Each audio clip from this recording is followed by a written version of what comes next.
Halo,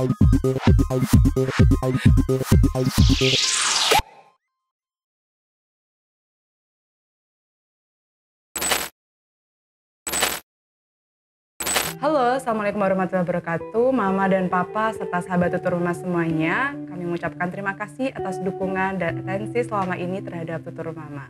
Dan sebagai apresiasi kami terhadap sahabat tutur mama, dan juga Papa, kami akan membahas tentang topik yang cukup mengambil rasa tertarik audiens di tutur mama, yaitu tentang parental burnout. Baik, sebelum kita membahas tentang apa sebenarnya parental burnout dan apa ciri-cirinya, kemudian bagaimana cara kita mengatasi tentang parental burnout, saya akan membacakan beberapa cerita atau keluh kesah dari para mama, karena kebetulan yang banyak memberikan pesan atau menceritakan hal ini adalah seorang mama. Jadi kita sudah meresumnya dan ada beberapa cerita yang pada umumnya ini banyak dialami atau dirasakan para mama yang sudah menjadi orang tua. Yang pertama, ketika saya bekerja, saya bisa mengenali tolak ukur kesuksesan atau keberhasilan saya.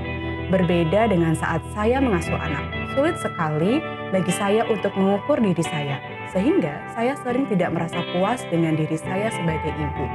Dan ini yang membuat saya kerap merasa bersalah dan dipenuhi kekhawatiran apakah saya sudah menjadi ibu yang baik untuk anak-anak saya. Hampir setiap hari saya mengalami perasaan seperti ini.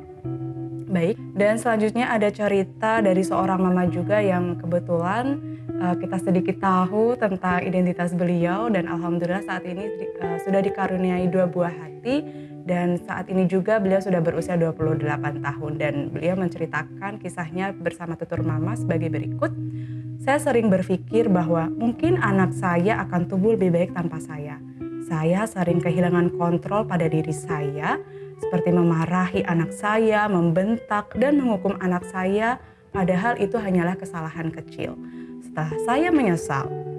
Setelahnya saya selalu menyesal, tetapi kemudian mengulanginya lagi dan lagi.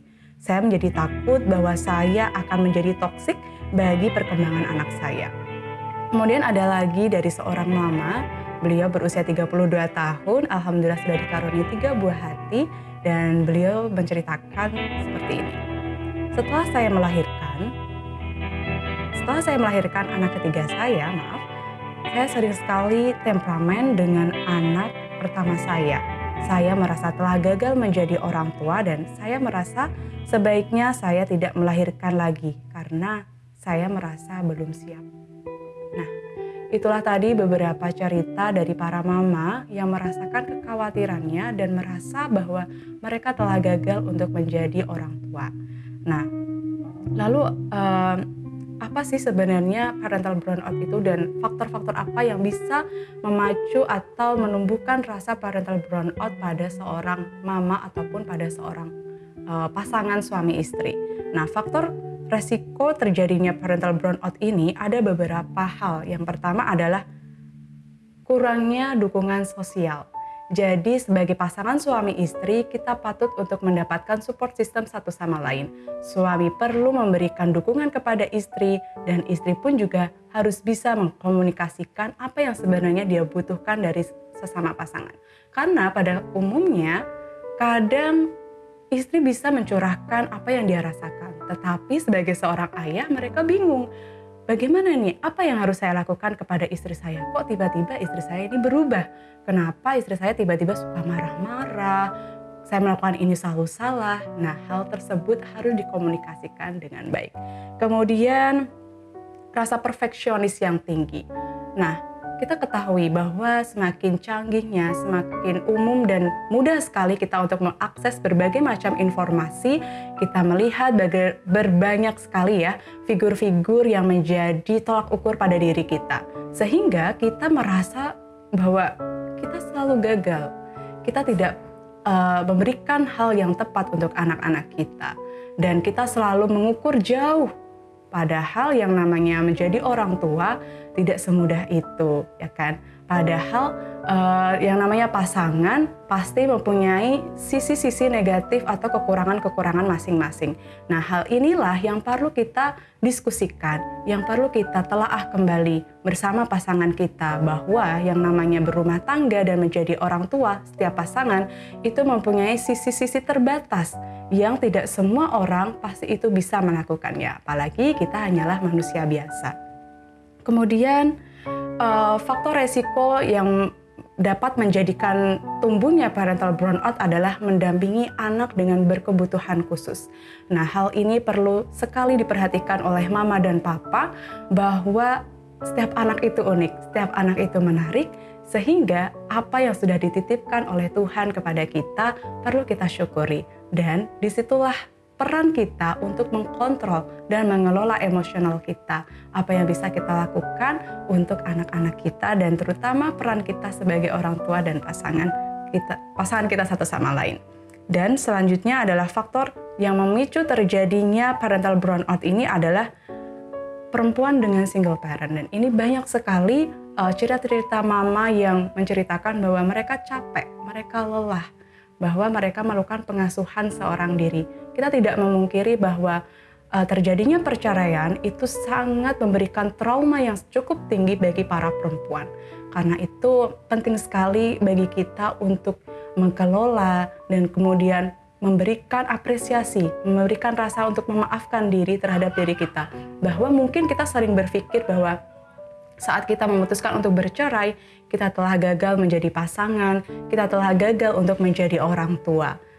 Nah, padahal dari rasa-rasa tersebut pasti ada satu sisi atau satu poin yang itu perlu mama atau papa untuk mengapresiasinya.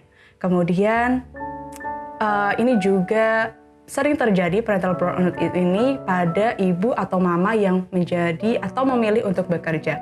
Kita tidak pungkiri ya, kalau perempuan sudah memutuskan untuk bekerja, tetap tidak bisa terpisah dari tanggung jawabnya dalam mengurus rumah tangga. Walaupun memang urusan rumah tangga itu diurus secara bersama, tetapi tetap secara kultural urusan rumah tangga itu berporos kepada perempuan. Nah, hal inilah yang kadang seorang perempuan itu sulit mengkontrol rasa emosional dan stresnya, sehingga ini berdampak pada stres yang tidak terkelola dengan baik, sehingga bisa memacu terjadinya parental burnout atau burnout itu sendiri. Nah, sebelum kita membahas lebih jauh tentang bagaimana parental burnout itu dan bagaimana apa saja ciri-cirinya dan bagaimana kita harus mengelola agar parental burnout ini tidak berdampak lebih jauh, saya akan mengajak mama dan papa untuk merefleksikan diri. Coba kita ingat kembali bagaimana orang tua kita kala itu mengasuh kita. Apakah yang sudah beliau lakukan sesuai dengan kebutuhan yang notabene kita perlukan di masa kecil dulu? Coba mama papa jawab masing-masing. Lalu selanjutnya coba tanyakan pada diri mama dan papa. Apakah sejauh ini mama dan papa sudah memberikan pengasuhan, pendampingan kepada anak-anak kita sesuai dengan kebutuhan yang diperlukan oleh anak-anak kita? Silahkan mama dan papa bisa menjawab dan merefleksikan terhadap diri mama papa sendiri. Kemudian saya akan menanyakan, apa yang mama papa lakukan pertama kali saat bangun tidur dan menatap mata atau melihat anak-anak kita? Apakah kita memberikan pelukan hangat? Apakah kita menyapanya dengan suara yang hangat? Lalu apa yang biasa kita lakukan kepada anak-anak kita saat mereka melakukan kesalahan-kesalahan yang sebenarnya itu bersifat sederhana? Apakah kita langsung membentaknya? Apakah kita mendengarkannya terlebih dahulu? Atau bagaimana? Silahkan mama dan papa dapat merefleksikannya dan menjawab secara pribadi. Nah, mengapa saya menanyakan ini? Karena parental burnout ini berpengaruh juga terhadap pola asuh atau pengasuhan yang sebelumnya dilakukan oleh para orang tua. Mengapa? Karena begini, sebagai orang tua, sebagai anak yang dulu mungkin kita dibesarkan di tengah pengasuhan yang mungkin kurang tepat, itu akan tetap terbawa kepada diri kita hingga kita dewasa. Namun seiring bertambahnya dan seiring mudahnya informasi yang kita dapat, bahwa ternyata pengasuhan yang saya dapatkan kala itu memang kurang tepat. Sehingga saya perlu memperbaiki bagaimana saya melakukan pengasuhan tersebut kepada anak-anak saya, bagaimana saya melakukan komunikasi terhadap anak saya dan juga pasangan saya. Nah, hal inilah yang menjadi seperti bumerang, bukan bumerang, tapi ada pergolakan batin gitu. Saya tahu ini salah dan saya tidak boleh melakukan ini kepada anak-anak saya. Tetapi secara naluri terkadang kita tetap melakukan lagi kepada anak-anak kita. Sehingga penting sekali buat mama dan papa untuk merefleksikan diri, mengingat kembali apakah saya sudah tuntas mencintai diri saya, apakah saya sudah tuntas untuk memaafkan dan melupakan segala bentuk pengasuhan orang tua kita sebelumnya, agar hal tersebut tidak terbawa terus-menerus dan menjadi circle yang sulit sekali untuk kita pecahkan. Baik, nah selanjutnya yang menjadi pertanyaan adalah apa sebenarnya parental burnout ini? Nah, parental burnout ini masih sering sekali masyarakat awam mengkaitkan parental burnout itu stres, parental burnout itu juga depresi gitu. Nah, nanti kita akan bahas secara satu-satu ya. Yang pertama, parental burnout itu adalah didefinisikan oleh para ahli bahwa itu merupakan rasa kelelahan yang terus-menerus, yang sudah menumpuk, yang berkelanjutan, yang dirasakan oleh mama ataupun orang tua yang melakukan pengasuhan terhadap anak. Nah, intensitas kelelahannya ini terus berkelanjutan dan tanpa terkontrol dengan baik. Hal inilah yang dapat memicu terjadinya ledakan atau burnout itu sendiri.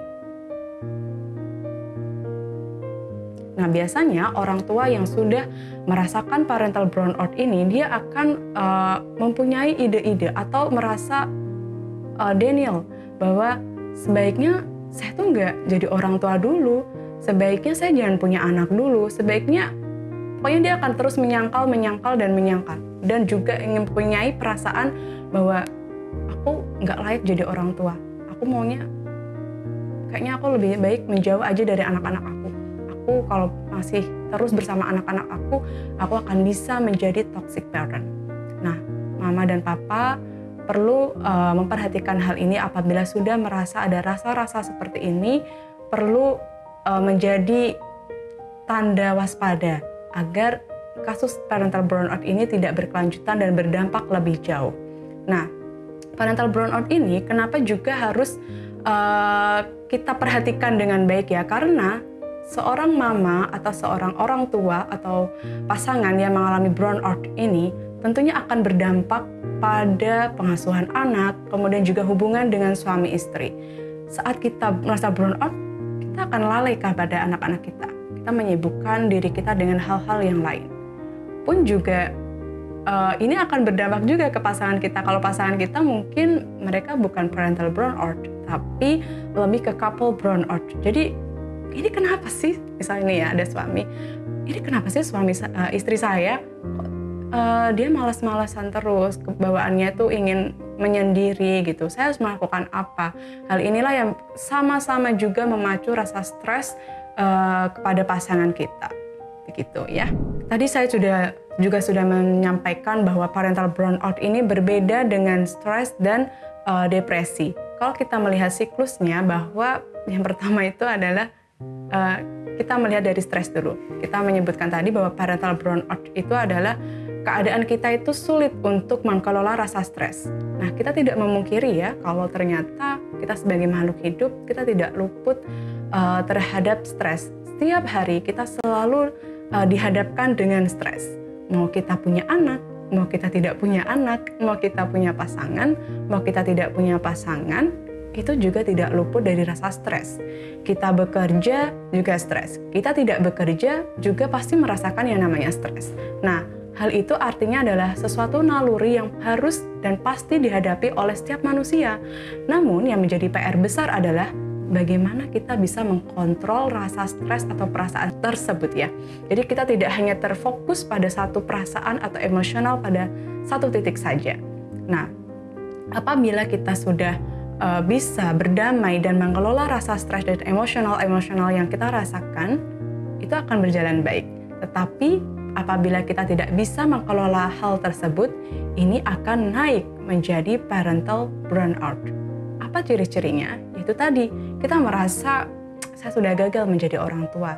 Kita mempunyai perasaan saya tidak ingin berdekatan kepada anak saya, walaupun ada rasa sayang kepada anak kita, tapi takut untuk membersamai mereka. Sibuk dengan rutinitas yang sebenarnya itu bisa kita tinggalkan sejenak untuk anak-anak kita. Kita sibuk dengan alasan me time, seperti itu. Me time itu memang perlu, tapi bukan dilihat dari kuantitasnya, tetapi dilihat dari kualitasnya dan rutin, seperti itu. Kita selalu melakukan hal-hal yang itu justru mempersulit diri kita untuk berpikir positif seperti itu, dan juga kita merasa malas-malasan, maunya berdiam diri di kamar, tidak mau melakukan hal apapun. Nah, setelah terjadinya burnout ini dan tidak diatasi dengan baik, maka akan berdampak pada depresi. Nah, depresi inilah yang benar-benar harus kita waspadai ya, karena itu sangat berdampak tidak hanya untuk diri kita, tetapi juga pada anak-anak kita dan juga pasangan kita. Nah, apabila kita sudah mempunyai atau menemukan ciri-ciri hal tersebut kepada diri kita, seperti perasaan-perasaan bahwa apa yang sudah saya lakukan sebagai orang tua itu sepertinya tidak ada yang efektif. Kita menerima masukan, kita diberikan saran mungkin kepada rekan-rekan terdekat kita, kita akan terus menyangkal bahwa saya sudah melakukan itu kok, saya sudah mencoba melakukan itu kepada anak-anak saya, tapi ya nyatanya masih terus-terus seperti ini. Apabila sudah ada rasa-rasa tersebut, mama ataupun papa perlu melakukan tindakan yang jauh lebih efektif. Misal bisa langsung menceritakan keresahan tersebut terhadap pasangan, atau bisa langsung berkonsultasi kepada pakar atau yang ahli pada hal tersebut. Nah, lalu bagaimana agar kita bisa terhindar dari parental burnout ini? Yang pertama, mama dan papa, kita harus menyadari bahwa tidak ada orang tua yang sempurna, tidak ada manusia yang sempurna, dan tidak ada pengasuhan yang sempurna. Mungkin tidak hanya saya, mama dan papa pun juga pasti melihat bahwa ada juga, mungkin banyak juga ya, bahwa anak-anak yang ternyata kala itu mengalami pola asuh yang cukup keras dan kurang tepat, tetapi mereka sukses atau berhasil menjadi orang tua. Karena apa? Apa yang ternyata mereka lakukan? Bahwa mereka yang pertama adalah berusaha untuk mengenali dirinya, berusaha untuk memahami apa sebenarnya tujuan saya menjadi orang tua, dan apa saja yang perlu saya lakukan saat saya menjadi orang tua. Dan poin pentingnya adalah memaafkan segala hal yang dulu pernah ia dapatkan, yang ternyata itu tidak sesuai dengan kebutuhan dirinya, yang ternyata itu dapat menimbulkan rasa luka terhadap dirinya. Karena jika hal tersebut tidak diselesaikan, maka itu akan berdampak kepada cara pengasuhan kita. Kita akan meneruskan perasaan-perasaan tersebut kepada anak-anak kita. Karena apa? Karena kita masih belum menyelesaikannya. Cara menyalurkan rasa-rasa, mungkin kita merasa cemas, kita merasa khawatir kala itu, kita merasa tidak diterima sebagai anak. Itu akan kita salurkan kepada anak-anak kita yang pada dasarnya mereka juga mempunyai kehidupan dan jalan kehidupan yang baru. Seperti itu. Kemudian kita juga harus bisa mengendalikan apa yang bisa saya kendalikan dan mana yang tidak. Seperti perasaan-perasaan emosi atau stres. Kita sebenarnya bisa mengendalikan hal tersebut. Kita harus bisa memilah dan mengetahui bahwa perasaan ini jangan terus-menerus berada pada diri saya. Jika hal tersebut bisa kita lakukan, maka kita akan benar-benar menjadi orang tua yang bisa mengenali diri sendiri. Dan juga menjadi orang tua yang sudah mempunyai cinta dan kasih sayang yang terpenuhi dengan baik. Sehingga kita tidak hanya bisa berbagi cinta kepada diri kita, tetapi juga kepada anak-anak kita dan pasangan kita. Selanjutnya adalah kita harus selalu mengelola pikiran kita. Tidak ada orang tua ataupun pengasuhan yang sempurna ya mama dan papa. Jadi saya tekankan lagi bahwa belajar parenting itu perlu, namun itu bukan menjadi tolak ukur pada diri kita bahwa kita harus menjadi orang tua yang sempurna. Dan selanjutnya, jika kita ingin bahagia bersama dengan pasangan dan juga anak-anak kita, kita tidak perlu menunggu emosi itu menggerayangi diri kita atau menggeluti diri kita. Tetapi itu tadi, kita harus benar-benar fokus terhadap emosi yang sebaiknya mana nih yang perlu saya tingkatkan agar emosi tersebut bisa tersalurkan dengan baik untuk anak-anak kita dan juga pasangan kita. Dan yang selanjutnya adalah bangun support system. Nah, kadang nih kita masih bingung ya, support system itu seperti apa sih? Apakah dengan pasangan kita tuh harus seperti ini, seperti itu? Siapakah yang sebaiknya ya intinya kita masih bingung bagaimana untuk bisa membangun support system yang baik.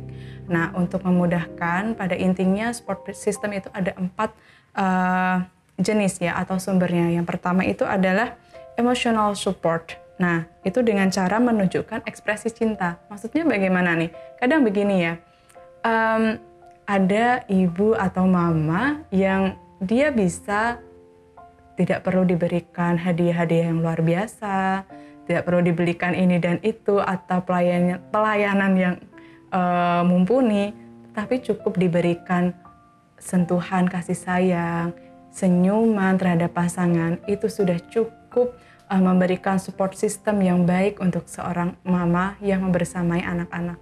Atau mungkin bisa juga didengarkan saat kita berkeluh kesah, itu sudah termasuk emosional atau support system dalam bentuk emosional. Dan yang selanjutnya adalah instrumental support. Nah, ini banyak sekali dilakukan oleh para bapak atau ayah ataupun papa sebagai bentuk upaya mendukung atau memberikan support system kepada pasangan kita. Memang bentuknya seperti apa? Biasanya tuh bapak-bapak ini ya fokusnya tuh adalah memberikan fasilitas yang baik kepada pasangannya, seperti mungkin memberikan jatah bulanan yang cukup tinggi, memberikan hadiah, kemudian memberikan fasilitas seperti baby sister terhadap pasangan biar tidak capek dalam mengasuh atau mengurus rumah tangga, seperti itu. Nah, tapi ternyata tidak semua mama atau semua ibu ataupun mereka yang bersamai buah hati dan mengurus rumah tangga memerlukan itu. Maka dari itu, kunci utamanya adalah saling mengenal dan mengkomunikasikan. Karena untuk memenuhi rasa cinta, misalnya ya, seorang mama cukup dibelikan seblak, cukup dibelikan tas, pasti mama udah makin cinta sama ayah atau sama papa. Pun papanya diberikan kepuasan dalam hubungan seksual dengan cukup, dengan rutin, pasti udah cukup membuat papa itu betah dan sayang sama mama. Nah, ternyata bukan itu poin pentingnya, tetapi kita mau membahas dan mau mengkomunikasikan sebenarnya di titik mana sih yang mama atau papa perlukan. Seperti itu. Jadi bukan melulu ya kalau seorang mama itu akan merasa selalu bahagia apabila disogok nih, dibelikan ini, dibelikan itu, pun juga dengan ayah. Selanjutnya adalah ada informational support. Seperti yang dilakukan oleh tutur mama pada kali ini, yaitu kita berusaha untuk memberikan sarana dan juga edukasi terkait pengasuhan, terkait hal-hal yang diperlukan oleh mama dan papa yang sudah selalu mensupport tutur mama. Sehingga ini adalah bentuk yang kita lakukan untuk memberikan support system kepada mama dan papa yang sudah mempercayai tutur mama. Dan selanjutnya ada appraisal. Nah, appraisal ini adalah memberikan saran, masukan, atau lebih ke arah merefleksikan diri. Jadi misalnya ada yang memberikan masukan, kita mencoba, oh iya, ternyata saya belum cukup mencintai diri saya seutuhnya. Ternyata itu berdampak juga ya terhadap cara pengasuhan saya kepada anak saya dan juga hubungan saya dengan pasangan saya. Baik, ternyata mengapa saya belum bisa mencintai diri saya seutuhnya? Karena saya belum bisa menerima perlakuan-perlakuan saya pada saat saya kecil dulu. Ternyata perlakuan-perlakuan itu dapat menimbulkan rasa luka dan dapat menimbulkan rasa bahwa saya sebagai anak, apakah saya sudah diterima seutuhnya oleh orang tua saya? Sebenarnya orang tua saya itu sayang tidak pada saya. Nah, perasaan-perasaan tersebut harus kita kelola dengan baik. Kita maafkan, kita berdamai terhadap diri kita. Kalau itu sudah kita lakukan, kita bisa, insya Allah kita bisa seutuhnya untuk mencintai anak-anak kita, untuk mencintai pasangan-pasangan kita. Karena memang tidak dipungkiri, membersamai anak itu sesuatu hal yang sangat berat ya Mama dan Papa. Dan kalau kita tidak mempunyai lumbung cinta yang cukup banyak, kita pasti akan kerepotan. Bagaimana? Ya kan? Kita tidak bisa memberikan cinta yang tulus terhadap diri kita, tapi kita dipaksa untuk mencintai orang lain yang itu notabene anak kita adalah orang asing. Padahal kalau kita merefleksikan diri, mereka adalah orang-orang, mereka juga berjuang mulai dari proses di dalam perut bahkan sampai di kelahirannya, dan mereka layak untuk dicintai dan mendapatkan pengasuhan-pengasuhan yang tepat dan sesuai. Dan selanjutnya saya tidak terfokus pada salah satu sisi ya, tetapi memang cara merefleksikan diri yang paling murah dan paling mudah adalah pendekatan kita kepada Yang Maha Kuasa gitu. Sebagai seorang mama pasti kita merasakan di titik yang sangat lelah. Itu tadi karena kita tidak paham komunikasi yang mau kita bangun dengan pasangan itu seperti apa. Nah, jika kita sudah berada di titik tersebut, kita merasa kita sudah tidak punya siapa-siapa. Gantungkan semua tersebut kepada Tuhan Yang Maha Kuasa sesuai dengan kepercayaan dan keimanan kita masing-masing. Karena kita tidak akan mungkin mampu menyelesaikan itu semua tanpa ada kedekatan kita kepada Yang Maha memberikan kehidupan ini. Jadi Mama dan Papa, semoga informasi ini dapat memberikan kebermanfaatan. Jadi kita tidak mudah atau menyangkal bahwa ternyata kita nih parental burnout nih. Ternyata kita orang tua yang gagal. Ternyata parental burnout bisa kok diatasi. Nah, semoga apa yang kita bahas pada kali ini dapat memberikan refleksi kepada Mama dan Papa bahwa memang menjadi orang tua itu sebenarnya mudah. Yang sulit itu adalah bagaimana kita mendampingi anak-anak kita. Terima kasih, sampai berjumpa di sesi selanjutnya. Dadah!